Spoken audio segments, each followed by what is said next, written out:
नमस्कार. मी प्राध्यापक डॉक्टर बाळासाहेब सुतार, प्राध्यापक डॉक्टर एन डी पाटील महाविद्यालय मलकापूर. आज आपण काय डेंजर वारा सुटलाय ह्या जयंत पवार लिखित नाटकाचा अभ्यास करणार आहोत. मराठी नाटक 1960 नंतर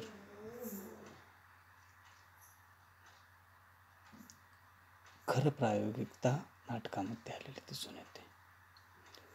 तेंडुलकर, एलकुंचवार, आळेकर, गोपू देशपांडे, दत्ता भगत, प्रेमानंद गज्वी, दळवी बंधू, राजीव नाईक, चंप्र देशपांडे, शफाअत खान, मकरंद साठे, तांगडे आदींनी जो प्रागतिक विचार वाहता ठेवला आणि नाटक विचारगर्भ, भावगर्भ आणि रंगचिन्ह निर्मित संस्कृती जपणारे असतं हा विश्वास दिला.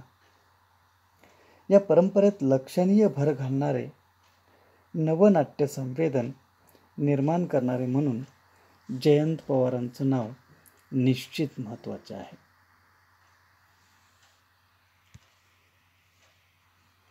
जयंत पवार लेखक परिचय. जयंत पवार हे एक पत्रकार, मराठी नाटककार आणि नाट्य समीक्षक आहेत. ज्येष्ठ नाटककार असून महाराष्ट्र टाइम्समधून त्यांनी वरिष्ठ सहसंपादक म्हणून ते निवृत्त झाले आहेत. पवार यांनी अधांतर, माझं घर, काय डेंजर वारा सुटलाय, टेंगशीच्या स्वप्नात ट्रेन इत्यादी नाटकातून आपला ठसा उमटवलेला दिसून येतो. त्यांच्या फिनिक्सच्या राखेतून उठला मोर 2010 सालच्या कथासंग्रहाला साहित्य अकादमीचा पुरस्कार मिळालेला आहे. समाज आणि संस्कृती यांच्या संबंधातील घडामोडींची नोंद घेऊन त्याची समीक्षा करणारे लेखन ते गेली 30 वर्ष करत आहेत. अखिल भारतीय मराठी नाट्य परिषदेने घेतलेल्या नाट्यलेखन स्पर्धेत काय डेंजर वारा सुटलाय या नाटकासाठी जयंत पवार यांना सर्वोत्कृष्ट लेखनाचे प्रथम पारितोषिक मिळाले. 2014 सालच्या जानेवारी महिन्यातील 10-12 या तारखांना महाड येथे झालेल्या 15व्या कोकण मराठी साहित्य परिषदेच्या साहित्य संमेलनाचे जयंत पवार हे अध्यक्ष होते. जयंत पवार यांना 2012 सालचा साहित्य अकादमी पुरस्कार त्यांच्या फिनिक्सच्या राखेतून उठला मोर या कथासंग्रहासाठी मिळालेला दिसतो. त्यांचे प्रकाशित साहित्य अधांतर, काय डेंजर वारा सुटलाय, टेंगशीच्या स्वप्नात ट्रेन, दीर्घांकाया, दरवेशी एकांकिका, पाऊल खुना नावाचं वंश नाटकाचे व्यावसायिक रूप, फिनिक्सच्या राखेतून उठला मोर कथासंग्रह, माझे घर, वरण भात लोणचा आणि कोण नाही कोणचा हा कथासंग्रह, वंश, शेवटच्या बिभित्साचे गाणे, होड्या, एकांकिका अशा प्रकारचं साहित्य त्यांचं प्रकाशित झालेलं आहे. काय डेंजर वारा सुटलाय हे नाटक जयंत पवार यांचे असून ते 2011 पॉप्युलर प्रकाशनाने प्रकाशित केलेलं आहे. या नाटकाचा पहिला प्रयोग नाट्यसंहिता प्रकाशित होण्याआधी म्हणजेच 29 जुलै 2010 रोजी झाला. हे नाटक महाराष्ट्र रंगभूमी या संस्थेतर्फे गडकरी रंगायतन ठाणे येथे सादर करण्यात आले. काय डेंजर वारा सुटला हे नाटक 2 अंकी असून नाटकाची भाववृत्ती शोकात्मक आहे आणि त्याचा विषय आशय हा सामाजिक राजकीय असा मिश्र स्वरूपाचा आहे. प्रस्तुत नाटकात मध्यमवर्गीय मराठी माणसाची तसेच सर्वसामान्य गरीब माणसाची मुंबईसारख्या शहरात आपले अस्तित्व टिकवण्यासाठी बिल्डर, उद्योगपती व राजकीय शक्ती यांच्या वर्चस्वापुढे चाललेली केविलवाणी धडपड तसेच त्यांच्यावर होत असलेले अन्याय या वास्तवाचे व सद्यस्थितीचे दर्शन घडवणारे आहे. राजकारणी, बिल्डर, लॉबी आणि उद्योगपती या त्रिसूत्रीभोवती हे नाटक गुंफलेलं आहे. त्याचप्रमाणे औद्योगिकीकरण व जागतिकीकरण यामुळे मुंबई शहराचा कायापालट किंवा विकास करण्यासाठी तेथील मध्यमवर्गीय व निम्नवर्गीय यांना हटविण्याचा चंगच या शक्तीने मांडलेला दिसतो. हेच वास्तव जयंत पवार यांनी आपल्या या काय डेंजर वारा सुटलाय या नाटकात कल्पकतेच्या पातळीवर मांडलेले आहे. नाटकाचा आशय सर्वसाधारणपणे 1980च्या दशकापासून भारतीय नागरिकाचे सामाजिक जीवन आणि राजकीय जीवन यामधील सीमारेषा इतक्या धूसर झालेल्या आहेत की जवळजवळ प्रत्येक नागरिकाचे सामाजिक जीवन राजकारणाने प्रत्यक्षाप्रत्यक्षपणे बाधित होऊन झोकाळून गेलेले आहे. याचा प्रत्यय प्रेक्षकांना प्रभावीपणे करून देण्यासाठी नाटककार एकमेकांचे साम्य विरोधात्मक नाते असलेल्या माध्यमाचे उपयोजन करताना दिसतो. एका परीने नाटककार माध्यमांची स्वविशिष्टता बाधित करी पाहतो असे म्हणता येतं. जयंत पवारांच्या सर्वच नाटकातून सामाजिक व राजकीय प्रश्नांचे एक जटिल मत प्रगट होतं. काय डेंजर वारा सुटलाय हे नाटकही आजच्या ज्वलंत प्रश्नावर प्रकाश टाकताना दिसतं. सामाजिक आणि राजकीय समस्याला नाट्याकार देणं ही एक फारच कठीण गोष्ट असते. निष्पाप माणसाच्या घरात घुसून गुंडाच्या बळावर त्याची जागा बळकावणं आणि त्या जागेवर टोलेजंग इमारती उभारणं हा सध्याच्या परिस्थितीतील अमानवी आणि शोषणीय प्रकार या नाटकाच्या निमित्ताने जयंत पवार मांडताना दिसतात. मुंबईसारख्या सध्या प्रचंड असुरक्षित झालेल्या शहरात अशाच एका पापभिरू सामान्य माणसाची झालेली होलपट आणि हृदयद्रावक कहाणी म्हणजेच काय डेंजर वारा सुटलाय. काय डेंजर वारा सुटलाय या नाटकाच्या पहिल्या अंकाची सुरुवात बिल्डर रत्न अवॉर्डच्या एका मेगा इव्हेंटने होते. तसेच दुसऱ्या अंकाची सुरुवात ही इव्हेंटच्या पुढे चालू ठेवण्याने आणि नाटकाचा शेवट अवॉर्ड प्रदान करण्याच्या इव्हेंटने होतो. नाटकाच्या दोन्ही अंकात एकूण 7 इव्हेंट रंगमंचावरील पडद्यावर दृश्यांकित होतात. प्रस्तुत इव्हेंट मागील राजकारण मिश्रित सामाजिक वास्तव संदर्भ प्रत्यक्ष रंगमंचावर अभिनीत होतात. प्रस्तुत इव्हेंट प्रत्यक्षात होण्यामागील घटनांचे दृश्यांकित होत जाणे म्हणजेच काय डेंजर वारा सुटलाय हे नाटक होय. नाटककार जयंत पवार यांनी सभोवतालच्या वास्तवाचा आंतरिक व बाह्य अशा दुहेरी बाजू अधिक ठसठशीत करण्यासाठी नाट्य सादरीकरणात व नाट्यसंहितेत अनेक तंत्रे वापरलेली आहेत. रंगमंचावरील पहिला प्रसंग स्क्रीनवर दृश्यमान होतो. हा प्रसंग बिल्डर पुरस्कृत आहे. नाटकाचे कथानक बिल्डर्सना पुरस्कार देणाऱ्या एका दणदणीत इव्हेंटच्या व्हिडिओ टेपने नाटकाला प्रारंभ होतो. निवेदक वैतागलेला आहे. शिवाय या इव्हेंटचा लेखकसुद्धा तोच आहे. दूरदर्शनवरील अनेक मालिकांचेही लेखन त्याने केले आहे. नाईलाजाने पैशापोटी लेखन करणारा हा निवेदक आपला पश्चाताप व्यक्त करतो आणि सत्य विजय दाभाडेची खरीखुरी गोष्ट सांगायला सुरुवात करतो. शिवाजी पार्कमध्ये राहणारा सत्य विजय दाभाडे इन्शुरन्स कंपनीचा डेव्हलपमेंट ऑफिसर आहे. लोक त्याला विमा एजंट म्हणून ओळखतात. त्याचे वडील कीर्तनकार होते. घरी असे धार्मिक वातावरण असल्याने नाकासमोर चालण्याचा वर्तनाचा वारसा वडिलांकडून त्याला मिळाला आहे. आपण कुणाच्या अध्यात्मध्यात पडलं नाही तर आपलं कुणी काही वाईट करत नाही अशी त्याची धारणा आहे. सत्यविजय दाभाडे कुसुमकुंजमधील आपल्या छोट्याशा फ्लॅटमध्ये आपल्या कुटुंबासोबत राहत आहे. त्याचा मुलगा बंटी TV सिरियल्समधला नट आहे. मुलगी शिकत आहे. सत्यविजयच्या घरात एका भल्या पहाटे 5 माणसं घुसतात आणि बघता बघता त्याचं घर ताब्यात घेतात. गुंडगिरी करून त्याला धाक दाखवून त्याचं सामान बाहेर काढतात. स्वतःच्याच घरात त्याला त्याच्या दिवाणखान्यात राहायला सांगतात आणि बाकीची टोळी त्याच्या स्वयंपाक खोलीवर आणि बेडरूमवर आक्रमण करते. तिथेच राहू लागते. LIC एजंट म्हणून काम करत असताना त्याने आजवर अनेकांच्या पॉलिसीज काढून त्यांना जीवन सुरक्षेची हमी दिली आहे. पण इंदूरहून मुंबईत आलेला आणि पुढे मुंबईतच लग्न करून स्वतःचं घर मिळवून बायको मुलासह सुखाने राहणारा सत्यविजय दाभाडे अचानक एके दिवशी या शहरात असुरक्षित, एकटा आणि विस्थापित होतो.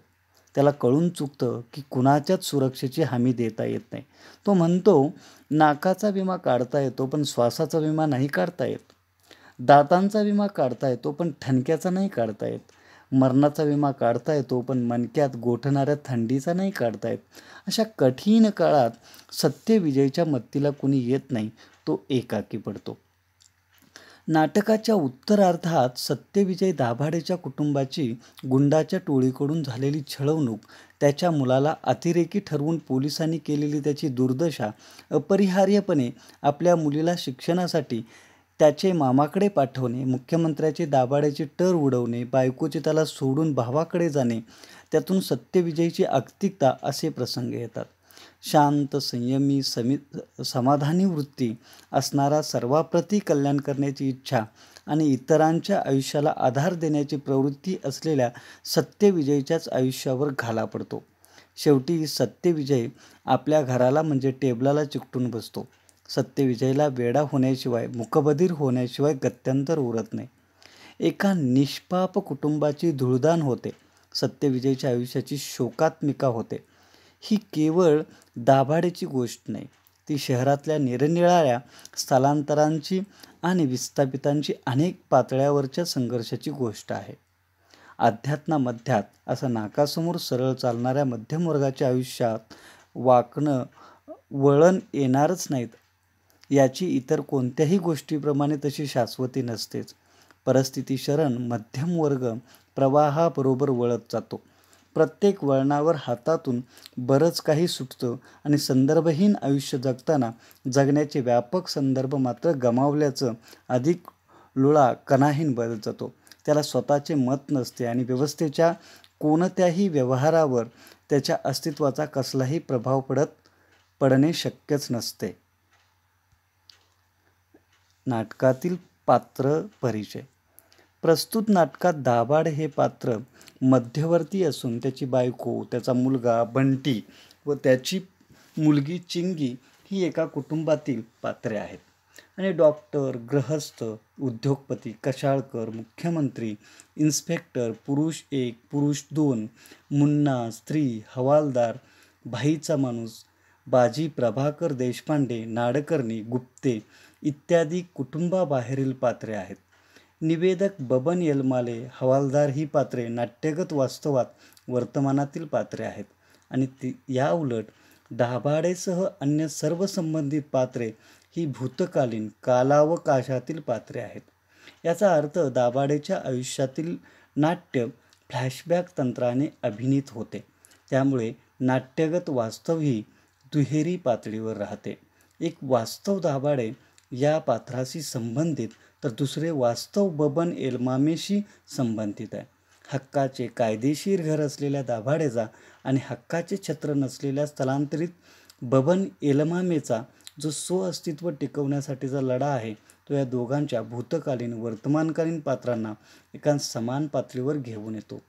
राजकारण, अर्थकारण याच्या महायुतीमुळे निर्माण झालेल्या एका नव्या छुप्या पण भयंकर संघर्षाचा अनुभव ही दोन्ही पात्रे देतात आणि ती एकाच काळातील नसल्यामुळे या संघर्षामागील दीर्घ कालावकाशाला ही दोन्ही पात्रे एकाच वर्गातील नसूनही अधोरेखित करतात. प्रमुख पात्र दाभाडे. शिवाजी पार्कच्या कुसुमकुंजमध्ये 550 स्क्वेअर फुटात राहणारे मिस्टर दाभाडे, मिसेस दाभाडे आणि त्यांची बंटी आणि चिंगी ही 2 मुले. हे असेच एक चौकोनी सरळमार्गी मध्यमवर्गीय कुटुंब. एका इन्शुरन्स कंपनीत डिव्हिजनल ऑफिसर असलेल्या दाभाडेंना भेटलेल्या प्रत्येक व्यक्तीत ग्राहक दिसतो. FRS घेतलेल्या मिसेस दाभाडेंना त्यातून येणारा रिक्तपणा त्यांची चिडचिड वाढवणार आहे. बंटी छोट्या पडद्यावरच्या डेली सोपच्या शूटिंगला जातो खरा, पण अद्याप त्याची एकही मालिका झळकलेली नाही की कामाचा मोबदलाही हातात आलेला नाही.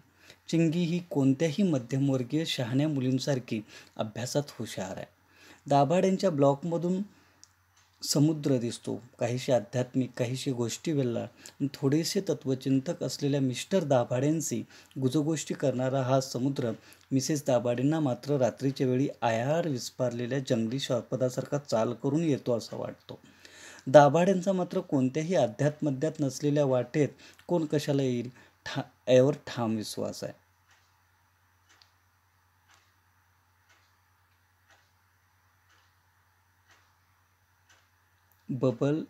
बबन एलमामे. ही गोष्ट दाभाडें इतकीच बबन एलमामेचीही आहे आणि नाटकाच्या सुरुवातीपासून शेवटापर्यंत अनेक पात्रांची गाठभेट घालून देणाऱ्या निवेदकाची आहे.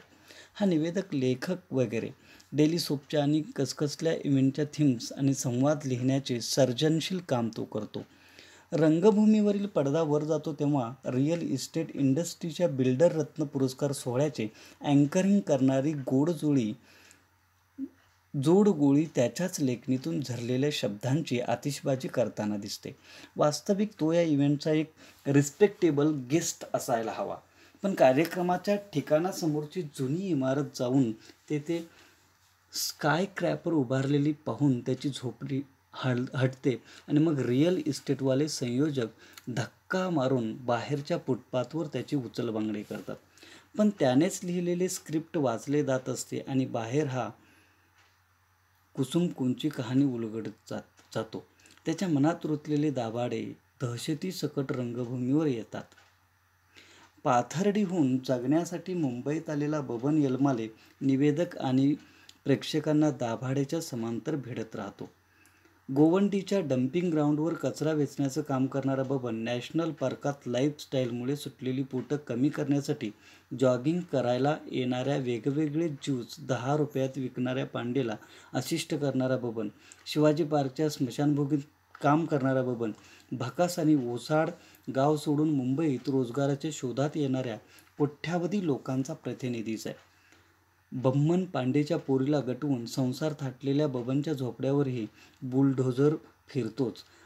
त्या पळापळीत त्याच्या बायकोच्या उदरातील 4 महिन्याच्या गर्भाचा बळी जातो आणि असे असंख्य नरबळी रिचवून महानगरी बनलेल्या मुंबईला एक सनसनीत शिवी हासडून बबन पुन्हा एकदा तुझ्या उरावर बसेल असे आव्हान देतो. सर्वहारा वर्गातल्या बबनच्या संघर्षाच्या पार्श्वभूमीवर मध्यमवर्गीय दाभाडे जिवंतपणीच कणाकणाने मरण राहतो. नाटकातील संघर्ष. 2 समांतर कथानकांच्या फटीत दाभाडेंचे सोसायटीतील शेजारी, पोलीस, जागा बळकावणारे, भाडोत्री गुंड, मुख्यमंत्री अशा असंख्य पातळ्या या नाटकात आहेत.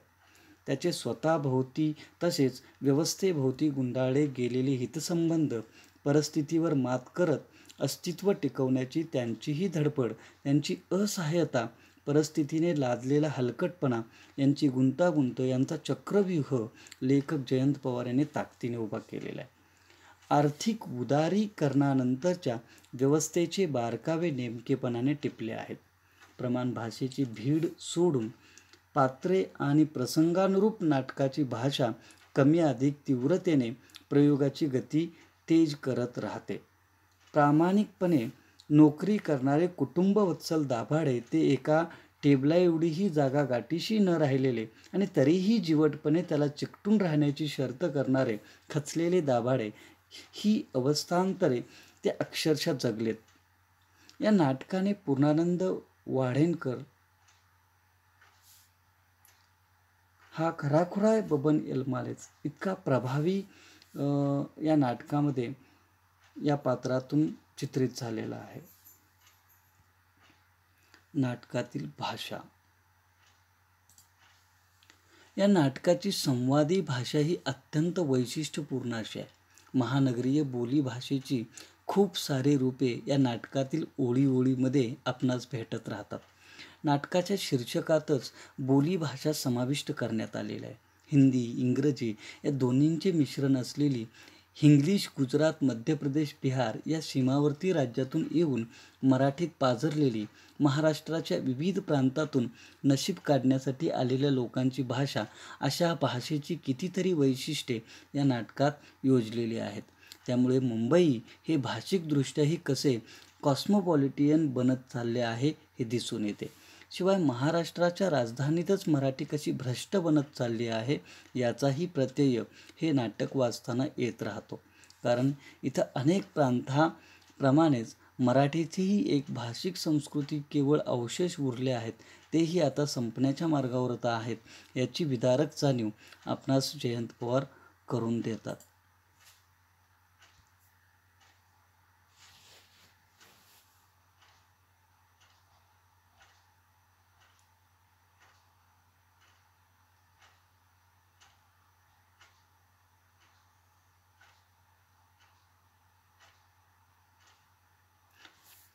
समारोप.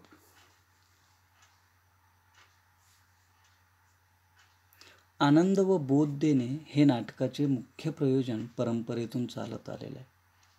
प्रस्तुत नाटकाचा प्रयोग पाहता त्यातून प्रकटणारा जो नाट्यार्थ आहे तो नाटककाराची समकालीन कनिष्ठ व मध्यमवर्गीयांच्या प्रश्नांशी असलेली बांधिलकी दाखवून देतो आहे. त्यामुळे प्रस्तुत नाट्यार्थ प्रेक्षकास आनंद तर देतोच, पण परंपरेतून चालत आलेल्या प्रयोजनासंदर्भातील या प्रकारचा प्रेक्षकानुभव परिचित व अनोखा असाच म्हणायला हवा. धन्यवाद मित्रांनो.